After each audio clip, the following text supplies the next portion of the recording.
আমাদের আজকের আলোচনার বিষয় হচ্ছে লাইফস্টাইল ডিজিজ। লাইফস্টাইল ডিজিজ মানে কি? যে জীবন আচরণে ভুল ত্রুটির ফলে যে রোগগুলো আমরা তৈরি করি। এখানে গুরুত্বপূর্ণ হচ্ছে আমরা তৈরি করি এই কথাটা, যে আমি বানাই। একটা মানুষ দুর্বল কেন? কারণ সে সিদ্ধান্ত নিছে সে দুর্বল হতে চায়। কেন?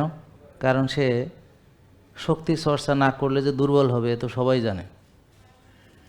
তো যারা শক্তি চর্চা করে না, বয়স বাড়বে দুর্বল হবে, বয়স বাড়বে দুর্বল হবে, বয়স বাড়বে, একসময় বিছানায় পড়বে। তো তাহলে যারা শক্তি চর্চা করে না তারা কি সিদ্ধান্ত নিছে? যে আমি দুর্বল হতে চাই।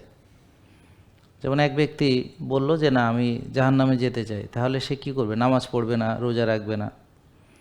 তাহলে সে সিদ্ধান্ত নিছে যে আমি একটু জাহান্নামে যাব। ঠিক একইভাবে একজন সিদ্ধান্ত নিয়েছে আমি দুর্বল হতে চাই। ঠিক আছে, আমি দুর্বল হব। দুর্বল হওয়ার জন্য আমাকে বেশি বেশি টেনশন করতে হবে, আর যেই খাবারগুলোতে শক্তি পাওয়া যায় না ওই খাবার বেশি খেতে হবে। তারপরে আপনারা জানেন যে মোটা হয়ে গেলে শক্তি কমে যায়, জানেন তো নাকি?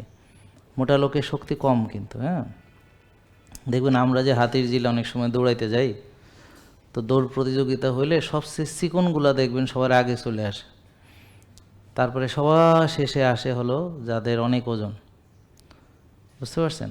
তাহলে ওজন যাদের বেশি তাদের শক্তি কম। তাহলে সে শক্তি কমানোর জন্য অনেক খাওয়া দাওয়া করেছে। অনেকে ভাবে যে খাইলে শক্তি হয়, না, বেশি খাইলে শক্তি চলে যায়।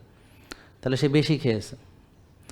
তারপরে টেনশন করলেও মানুষ দুর্বল হয়ে যায়। টেনশন করলেও মানুষ কি হয়? দুর্বল হয়ে যায়। দেখবেন যারা টেনশন করে ওরা দিন দিন শক্তিহীন হয়।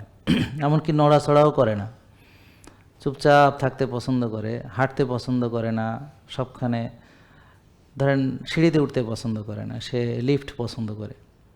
কোনো কাজ করতে চায় না, মানুষকে দিয়ে কাজ করে, নিজে কিছু করে না। কারণ তার এই অলস ভাবটাই হচ্ছে তার শক্তিহীনতা আর টেনশন এগুলোর মিলিত ফল। জেকে লাইফস্টাইল লিমিটেড, ওষুধ মুক্ত সুস্থ জীবন।